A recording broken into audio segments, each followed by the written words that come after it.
तो एक गीत सुनाता हूं मैं। सीमा पर जो सिपाही लड़ता है वो केवल अपने हथियार से नहीं लड़ता, वो इस देश के 150 करोड़ लोगों की सद्भावनाओं, शुभकामनाओं और आश्वस्ति के सहारे लड़ता है, उनके भरोसे। आपकी तालियां कमजोर पड़ गई हैं, काफी देर से आप बैठे हैं 2 बजे से।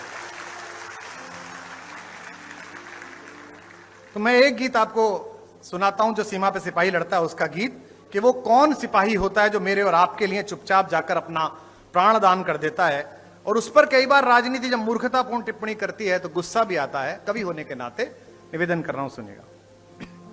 आपको तो सुना ही रहा हूं, विशेष रूप से रक्षा मंत्री जी को यह समर्पित कर रहा हूं कि है नमन उनको कि जो इस देह को अमरत्व देकर। इस गीत को संभाले रहिएगा क्योंकि मैं इसे पूरा पढ़ कम पाता हूं, गला रुक जाता है नमन उनको कि जो इस देह को अमरत्व देकर इस जगत में शौर्य की जीवित कहानी हो गए हैं। और अगली पंक्ति पर पूरा हॉल गूंजे, हमें लगे कि हम इस जाते हुए साल में अपने सैनिकों के लिए अपनी शुभकामनाएं भेज रहे हैं कि है नमन उनको कि जो इस देह को अमरत्व देकर इस जगत में शौर्य की जीवित कहानी हो गए हैं। है नमन उनको कि जिनके सामने बौना हिमालय। है नमन उनको कि जिनके सामने बौना हिमालय, जो धरा पर गिर पड़े पर आसमानी हो गए हैं। है नमन उनको कि जिनके सामने बौना हिमालय। जिस घर से वो लड़का जाता है, मेरे उत्तर प्रदेश के, मध्य प्रदेश के, पूरे भारत के घरों से उसकी मां, उसके पिता, उसकी बहनों के लिए एक पंक्ति पढ़ रहा हूं।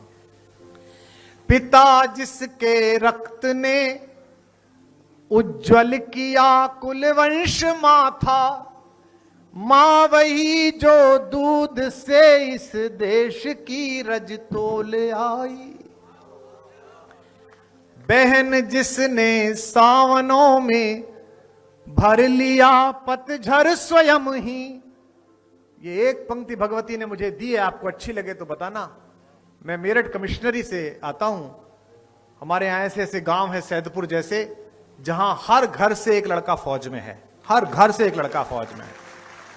हमारे यहां जब रक्षाबंधन आता है तो अभ्यास के आधार पर कई बहनें ऐसी होती हैं जो थाली में 3 राखियां रख लेती हैं, और फिर अचानक याद आता है कि एक राखी तो तिरंगा थामे सरहद पर छूट गई है, राखी तो अब 2 ही रह गई हैं। मैं उस बहन के लिए पंक्ति पढ़ूं तो आपकी आंखें भी छलछलाएं, आपके हाथ भी उठें कि पिता जिसके रक्त ने उज्जवल किया कुलवंश माथा, मां वही जो दूध से इस देश की रज तोल आई।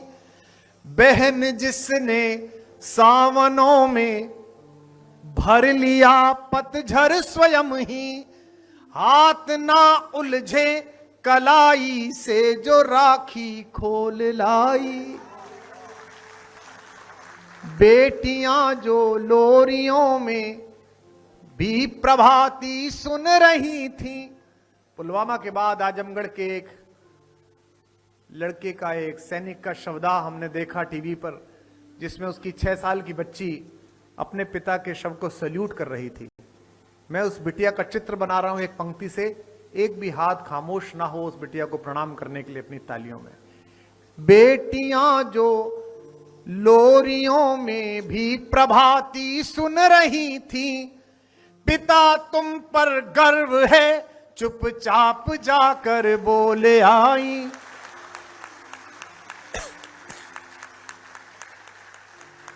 प्रिया जिसकी चूड़ियों में सितारे से टूटते थे, मांग का सिंदूर देकर जो उजाले मोल लाई। तो है नमन उस देहरी को जहां तुम खेले कन्हैया, है नमन उस देहरी को जहां तुम खेले कन्हैया, घर तुम्हारे परम तप की राजधानी हो गए हैं। है नमन उनको कि जिनके सामने बौना हिमालय, जो धरा पर गिर पड़े पर आसमानी हो गए हैं। है नमन उनको। एक बंद पढ़ रहा हूं नए भारत का, विश्व जिसको मानता है। लोग कहते हैं कि यूनाइटेड नेशंस पूछ सकता है कि हमने घर में घुस के हमला क्यों किया। पौरुष की परिभाषाएं संस्थाओं में नहीं गढ़ी जाती हैं। सीमा नहीं खिंचा करती है कागज बनी लकीरों पर, यह घटती बढ़ती रहती है वीरों की शमशीरों पर। बलबीर सिंह करुण की पंक्ति है। जिस समय एबटाबाद से तुमने चूहा पकड़ा था जो तुम्हारे टावर्स में घुसा था, तो तुम गए थे यूनाइटेड नेशन से पूछने? नहीं गए थे। तो हमारे घर भी अगर कोई चूहा मार के जाएगा तो वो किसी भी बिल में छुपा हुआ वहां जाकर उसे मारना भारत का संकल्प है। अब पंक्ति पढ़ता हूं भारत के स्वाभिमान की। हर पंक्ति पर आपका जय घोष उठे। हमने लौटाए सिकंदर, सर झुकाए मात खाए। आपका जरा ताकत देखूं मैं इस बार। हमने लौटाए सिकंदर, सर झुकाए मात खाए। हमसे भिड़ते हैं वे जिनका मन धरा से भर गया है।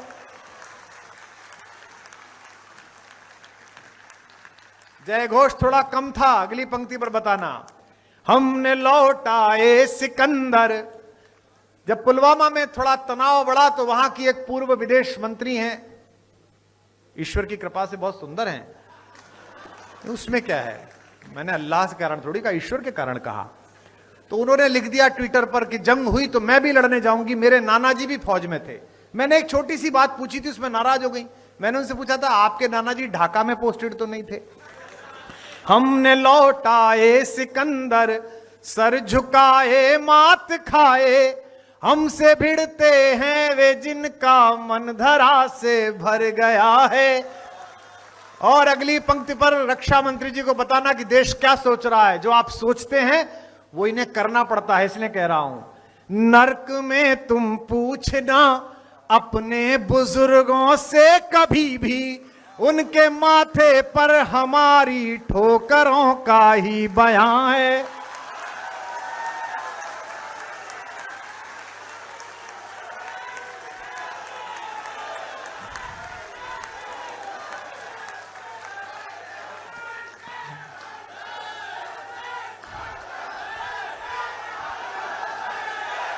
हमने लौटाए सिकंदर, सर झुकाए मात खाए। हमसे भिड़ते हैं वे जिनका मन धरा से भर गया है। नर्क में तुम पूछना अपने बुजुर्गों से कभी भी, उनके माथे पर हमारी ठोकरों का ही बयां है। भीख मिले हथियारों का रौब दिखाते हो। पंक्ति सुनिए। सिंह के दांतों से गिनती। क्या बजट रक्षा बजट बताता है हमारा पड़ोसी मुल्क। जितना तेरा साल भर का रक्षा बजट है उतनी तो साल भर हमारे सेठ ने ब्याह में पैसा खर्चा कर दिया। क्या है बात? नर्क में तुम पूछना अपने बुजुर्ग। जो दुनिया में बड़ा था उसको सबको नचाया भारत लाके। ये नया भारत है। नर्क में तुम पूछना अपने बुजुर्गों से कभी भी, उनके माथे पर हमारी ठोकरों का ही बयां है। सिंह के दांतों से गिनती सीखने वालों के आगे, शीश देने की कला में क्या अजब है, क्या नया है।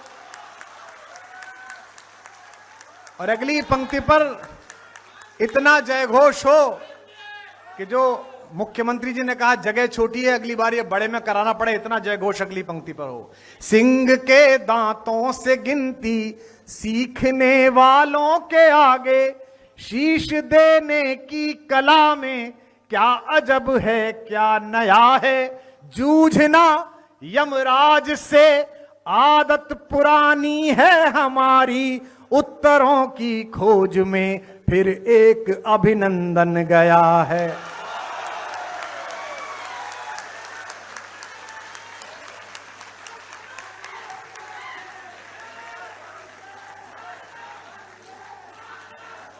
तो है नमन उनको, है नमन उनको कि जिनकी अग्नि से हारा प्रभंजन। ये अटल जी की शब्द परंपरा का वाक्य है नमन उनको कि जिनकी अग्नि से हारा दिवाकर, काल कौतुक जिनके आगे पानी पानी हो गए हैं। है नमन उनको कि जिनके सामने बौना हिमालय। अंतिम नमन पढ़ रहा हूं, एक एक पंक्ति का नमन, एक एक पंक्ति की बातचीत आपको पता चल सके तो बताइएगा कि लिख चुकी है विधि तुम्हारी वीरता के पुण्य लेखे। कविता सुने और बताए, लखनऊ की शायरी सुनता है कि लिख चुकी है विधि तुम्हारी। 3.5 घंटे की एक फिल्म बनी, एक फिल्म धुरंधर। अच्छा भाई, फिल्म बनी है, देख लो या मत देखो, यही तो होगा भाई। फिल्म बनी है, देखो मत देखो। देखने वालों ने तो हल्ला नहीं मचाया, जिनको विरोध करना था भाई साहब ये तो प्रोपोगंडा है। किसके खिलाफ? अच्छा किसके खिलाफ प्रोपोगंडा है? चल पाकिस्तान के खिलाफ, तो ताली बजा। इस देश में कुछ लोगों को समझ में नहीं आती है, और ये लोग जो मंच पर बैठे हैं, जिस दल के अधिकांश हैं, ये इतने तेज लोग हैं, ये हर 5 दिन बाद प्रतिपक्ष को एक होमवर्क देते हैं। अच्छा वो उठा के ले जाते हैं, अरे भाई वो दे रहे हैं तो मत लो। वंदे मातरम के 150 साल मनाएंगे, 150। अब इन्होंने जब भारत माता की जय 2 बार बोला तो 3 बार बोल देता भाई। हाँ देखो वो तब से बोल रहा है। मेरे को मिल गए थे एक दिन, मेरे को हैदराबाद की फ्लाइट पर लौटते में मिल गए, तो मेरी बगल की सीट पे थे। मैंने कहा भाई जी आपको प्रॉब्लम क्या है भाईजान? बोले देखिए कुमार साहब हमारे यहां नहीं है, हम नहीं बोल सकते। मैंने कहा क्या नहीं बोल सकते? बोले भारत माता की जय। मैंने कहा सुनाई नहीं दे रहा, थोड़ा जोर से बोलिए। बोले भारत माता की जय। मैंने कहा ये हवाई जहाज में आवाज खासा बहुत ज्यादा, जरा थोड़ा जोर से बोलिएगा। तो बोले भारत माता की जय। मैंने कहा सो जाइए, बहुत लंबा रास्ता है। कि है ना कि लिख चुकी है विधि तुम्हारी वीरता के पुण्य लेखे, विजय के उद्घोष गीता के कथन तुमको नमन है। 80 वर्ष हो गए हैं। शुरुआत तो हैजे के टीके ढूंढने में बीती, शुरुआत तो मलेरिया से लड़ने में बीती, शुरुआत तो सड़क बनाने में बीती। अब देश प्रगति कर रहा है, लोगों पर पैसा भी आ रहा है, धन भी आ रहा है, विदेश में जा रहे हैं। आदमी बड़ा हो जाता है, घर के बच्चे बड़े हो जाते हैं, तो पुरखों को तलाशता है कि वास्तविक पुरखे कौन थे, फोटो किसका चिपकाना था। अब फोटो चिपका रहे तो करे ये कहां से ले आए? कल उन्हीं 3 पुरखों के यहां पर बड़े बड़े प्रतिमा का अनावरण होना है, जिनको चिपकाना है, जो पहुंच रहे यहां तक तो समस्या आ रही है। और ये लोग तो इतने तेज है कि उन्होंने कांग्रेस कार्यालय के बाहर उनका एक पुरखा बिठा रखा था, सरदार पटेल, उसे उठा लाए। बोले क्योंकि अब हमसे बोले कि पटेल तो हमारा था। मैंने कहा तुमने बोला ही नहीं, तुम तो अपने नाना जी, पापा जी, मम्मी जी, चाची जी में लगे रहे। पटेल बाहर बैठे थे तो ले गए उठा के। और मैं तो इनसे कहता हूं, हमारे आदरणीय भूपेंद्र जी बैठे हैं, ये सब वैचारिक लोग बैठे हैं, राम रमापति जी बैठे हैं, गांधी जी को भी ले लो भाई। गांधी जी स्वदेशी भी कह रहे हैं, गांधी जी आयुर्वेद भी कह रहे हैं, गांधी जी गीता भी पढ़ रहे हैं, गांधी जी खादी भी पहन रहे हैं। सारा काम तो वो है जो आप कहते हो, सारा कुछ है। और वहां पूछ भी नहीं रहा कोई, उनके पास अपने 3 फर्जी गांधी बहुत है, तो वह असली उठा लो, उसमें क्या है। हमसे लोग कहते हैं कि आपको 5 भाषाएं आती हैं। मैंने कहा उत्तर प्रदेश के आदमी है। बोले वहां सबको आती है। मैंने कहा हमारे चीफ मिनिस्टर को सबसे ज्यादा आती है। बोले कैसे, वो कहां पढ़े? मैंने कहा आप उनके भाषण सुनो, वो खुद ही कहते हैं जो जिस भाषा में समझेगा। अब ज्यादा उन्हें ही आती है। लिख चुकी है विधि तुम्हारी वीरता के पुण्य लेखे, विजय के उद्घोष गीता के कथन तुमको नमन है। पंक्ति सुनिएगा। बहन के विश्वास, भाई के सखा, कुल के सहारे, पिता के व्रत के फलित, मां के नयन तुमको नमन है। राखियों की प्रतीक्षा, सिंदूर दानों की व्यथाओ, देश हित प्रतिबद्ध यौवन के सपन तुमको नमन है। और अंतिम प्रणाम पर सब एक साथ प्रणाम करके विदा देना। राखियों की प्रतीक्षा, सिंदूर दानों की व्यथाओ, देश हित प्रतिबद्ध यौवन के सपन तुमको नमन है।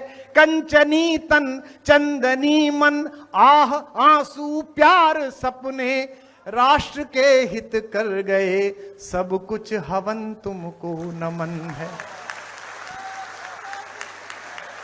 तो है नमन उनको, मृत्यु से अधिक अपवित्र कुछ नहीं और हिमालय से ऊंचा कुछ नहीं। लेकिन मैं उस शहीद, उस सैनिक के लिए इन दोनों को छोटा कर रहा हूं। हिंदी की कविता का एक छोटा सा विद्यार्थी, आपने स्नेह दिया इसलिए आपका बहुत आभार। मंच के इतने महनीय लोगों ने कृपा की स्नेहवत, उनका बहुत आभार। सुनिएगा कि है नमन उनको कि जिनको मृत्यु पाकर हुई पावन। मुझे कई बार लगता है कि शहीद जब ईश्वर के घर जाता होगा तो भगवान भी कहते होंगे कि हीरो आया है, आज उत्सव मनाओ, आज बधाई का कार्य है। ये है नमन उनको कि जिनको मृत्यु पाकर हुई पावन। काल कौतुक जिनके आगे, है नमन उनको कि जिनको, आप सब जुड़ जाना इस आखिरी पंक्ति पर, है नमन उनको कि जिनको मृत्यु पाकर हुई पावन। शिखर जिनके चरण छूकर और मानी हो गए हैं, है नमन उनको कि जिनके सामने बौना हिमालय, जो धरा पर गिर पड़े पर आसमानी हो गए हैं, है नमन उनको कि जिनके सामने बौना